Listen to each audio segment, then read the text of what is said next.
Torsion आ रही है, लेकिन आप कह रहे हैं कि इंटरनेशनल बॉर्डर पर की जो खिलाफवर्जी की है ये बहुत बड़ी बात है, इस पर रिस्पॉन्स जो है वो बड़ा तगड़ा होना चाहिए और पॉलिटिकल यानी प्राइम मिनिस्टर की तरफ से भी आप ये सुनना चाहते हैं।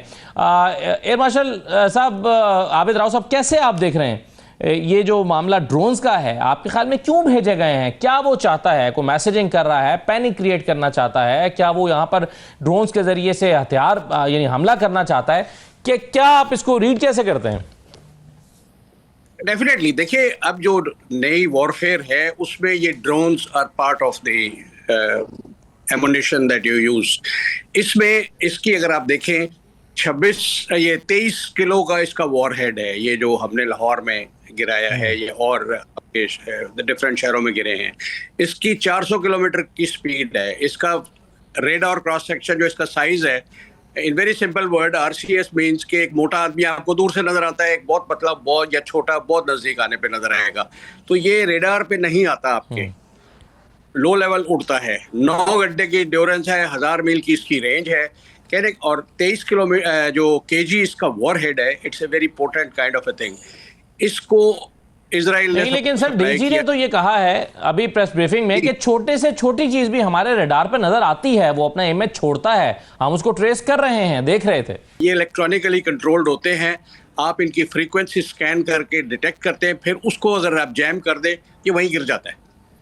तो ये इजराइल ने तो ये हाल किया है। और ये अगर आप 2019 का भी देखें तो आपको वो जो बॉम्ब्स इंडियन मिराज 2000 फेंक के गए थे वो इजराइल ओरिजिन के थे, because they are very ahead in this technology. और उन्होंने अपनी आइडियोलॉजी भी इनको दी है कि जो कश्मीरी हैं इनको दुरुस्त करने का सिर्फ तरीका है कि आप बेइंतहा रूथलेस हो जाएं और जुल्म ऐसा करें कि बच्चे को ना देखें, औरत को ना देखें, बूढ़े को ना देखें। तो ये किसी को भी मिलिटेंसी के नाम पे इंडियन मोदी वो कर रहा है।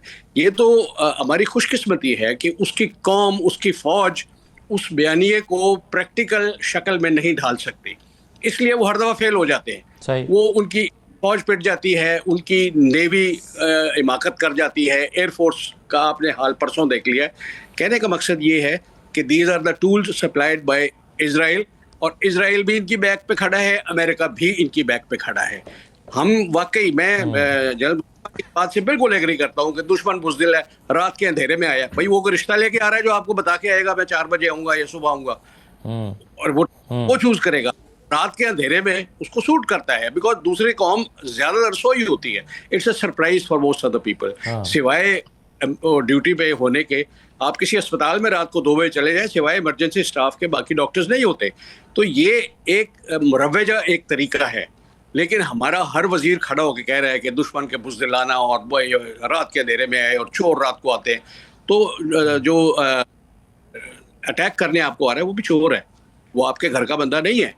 तो इसलिए इन चीज़ों से आगे हो गए। दूसरी, जैसे जान साहब ने कहा कि मुझे ये बताएं, इस गवर्नमेंट ने नेशन बिल्डिंग के लिए क्या किया है? Have they prepared this nation for war?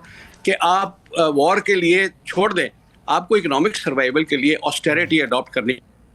अभी 15 दिन पहले इन्होंने अपनी तनख्वाहें 1 जनवरी से 140% बढ़ा दी हैं। I mean what for? कौम को सादगी का दर्श दे, और लेकिन अपनी तनख्वाहें बढ़ाने में। तो ये नेशन बिल्डिंग का एक हिस्सा है। सही है सर, ये बड़ा इंपॉर्टेंट, बिल्कुल सही है। इसमें पाकिस्तान का रिस्पांस अब क्या होना चाहिए? आबिद राव साहब, आपकी क्या राय है? क्या रिस्पांस पाकिस्तान की तरफ से हो सकता है? मसलन आज मैं एक डिप्लोमेट को सुन रहा था, उन्होंने कहा कि नीलम झेलम पर उन्होंने अगर मिसाइल मारा है तो हमें बगलिहार डैम पे मिसाइल मार देना चाहिए। क्या ये पॉसिबिलिटीज में से एक चीज है? ये पाकिस्तान, जैसे पाकिस्तान ने कहा कि हम सिविलियंस पर अटैक नहीं करेंगे, खवातीन पर हमला नहीं करेंगे, स्कूल्स को, अस्पतालों को नुकसान नहीं पहुंचाएंगे, तो फिर क्या चीजें पाकिस्तान का टारगेट हो सकती हैं? रिस्पांस कितना कैसा हो कि जो इफेक्टिव भी हो? मुझे आप 2 मिनट दे दीजिए। देखिए, ये बड़ा अच्छा एक मौका मिला है। कश्मीर को हम भूल गए थे। कश्मीर सिर्फ 5 फरवरी को याद आती थी इस कौम को, इस कौम की लीडरशिप को, इस कौम के अवाम को, या जुमे के खुतबात में जहाँ फ़लस्तीन की दुआ सन 47 मांगी जा रही है, कोई कश्मीर की हो गई थी। अब अगर गवर्नमेंट चाहती है कि कश्मीर का इशू अब रिसर्च किया है as flash point of nuclear powers, तो ये बेहतरीन मौका है। बिकॉज इंडिया ने ये आपको मौका दिया है कि यहाँ पे जंग इस कदर सीरियस हो सकती है, which can be dangerous for the whole world. This is number 1. Number 2, आप अगर चाहें और अपने इतनी कुव्वत जमा कर सकें, ये I will leave to the chief of army staff and the air staff कि आप उनके किसी सेंसिटिव एरिया पे एक रैपिड अटैक करके कुछ एरिया उनका काबू करें और पोजीशन ऑफ बारगेन में है। तीसरी चीज़, आप अपनी फॉरेन पॉलिसी में पानी का इशू ऐड करें। आप कहें कि अगर पानी किस बंद करने की इंडिया ने कोशिश की तो हम ये इकदाम उठाएंगे। Do not bank on this third, ये अपना जो world bank and UN and these agencies, ये क्राइसिस में कभी कमज़ोर का साथ नहीं देती, वरना आप इम्प्लीमेंट करवा लें यूएन रेजोल्यूशन 1948 का जो है और कश्मीर आप नहीं करवा सकते, बिकॉज ताकतवर इनकी बात नहीं मानता। और इंडिया उस पोजीशन में अपने आप को समझता है कि वो ये बातें ना माने किसी की। सालिसी पे उसने सारों को इनकार कर दिया है, कोई किसी को इस काबिल नहीं समझता जो इंडिया पाकिस्तान की सालिसी करवाए, वो खुद अपना डिफाइन करता है। तो आप कहें कि अगर पानी हमारा बंद हुआ तो हम आपके एक हाई वैल्यू इकोनॉमिक टारगेट, मिसाल के तौर पे मैं आपको बताता हूँ, कांडला कॉम्प्लेक्स है जामनगर के पास, वहाँ 90s में 65,000 करोड़ से उन्होंने ऑयल फैसिलिटी बनाई है। इंडिया का 35% ऑयल वहाँ से आता है, पाकिस्तान के मिराजिस की रेंज में है, और अब तो और भी ज़्यादा आपके नज़दीक है। आप ऐसी जब तक धमकी नहीं देंगे, आर्म ट्विस्टिंग नहीं करेंगे, इंडिया इस वक्त जनूनियों के हाथ में है, उनकी लीडरशिप पागल है, वो कोई रैशनल, कोई समझदारी की बात नहीं सुनना चाह रहे। Don't bank on any third country to come to your help. ये तीसरा के बाद चौथा पॉइंट रही है, revisit your foreign policy with this उम्मा में कौन आपके साथ खड़ा है। आपने 67 वॉर में इनके लिए हिस्सा लिया, 73 में अपनी जानें खतरे में डाली, आपने 5-6 ममालिक के लिए किया। क्या कोई इनमें से आएगा पाकिस्तान के लिए लड़ने के लिए, पाकिस्तान को हेल्प करने, या एटलीस्ट खुले मुंह से इंडिया को कंडेम करने? देखिए, ये हमारी बेवकूफ़ी है कि हमने इकोनॉमिक इंटरेस्ट को नहीं समझा, हमने समझा आइडियोलॉजी के बेस पे दोस्त बनते हैं और वो आपकी मदद करते हैं। ऐसा नहीं होता। तो इसलिए आपके लिए फॉरेन पॉलिसी को असेस करने का बहुत बेहतरीन मौका आ गया है। क्राइसिस में ही आपको अपने और गैरों का पता चलता है। आप इस क्राइसिस में गवर्नमेंट के लिए अंदर, मुल्क के अंदर डोमेस्टिक लेवल पे बहुत कुछ करने को है। ये नेशन बिल्डिंग करें, ये इंटर प्रोविंशियल हार्मनी की बात करें, ऐसे इश्यूज ना उठाएं गलत टाइम पे जिससे सूबों में नाराजगी पैदा हो, या ऐसी कोई स्टेटमेंट्स ना दें। बिल्कुल सही। आबिद राव साहब, आपकी राय क्या है इस पे सर? देखिए, lack of decision is not a good thing in crisis. आपको फैसला करना पड़ता है, वो सही है गलत है वो हिस्ट्री साबित करती है। आप स्ट्रेट अवे, मैं ये एग्री करता हूँ जनरल मुस्तफ़ा से कि ये हर हमारा लीडर जो सो कॉल्ड या कोई पॉलिटिशियन है, वो न्यूक्लियर की बात करता है कि हमने शब रात के लिए रखे, हमने पटाखे नहीं फोड़ने। उधर से भी बयान आते हैं कि हमने होली के लिए नहीं रखा।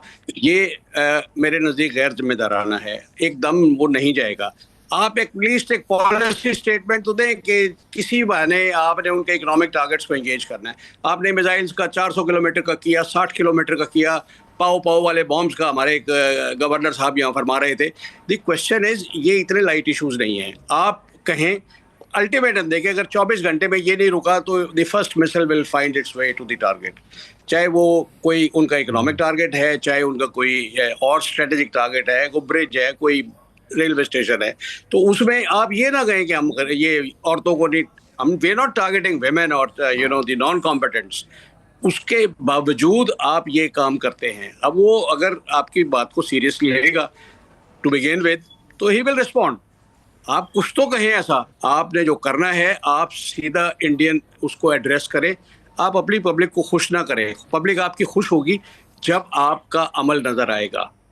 और इंडिया का रिजॉल्व आप इस वक्त देख लीजिए कि बहुत कमज़ोर है। उनके 5 जहाज एक रात में गिरे, उसके बाद उन्होंने एयरफोर्स को जिक्र करना छोड़ दिया है, उसको पीछे कर लिया है। 2019 जी जब देखिए, और ऊपर तो होता है वॉर में, 2019 के बाद उनको हिम्मत नहीं हुई पाकिस्तान का बॉर्डर क्रॉस करने को, एक अभिनंदन का एक जहाज गिरने पे।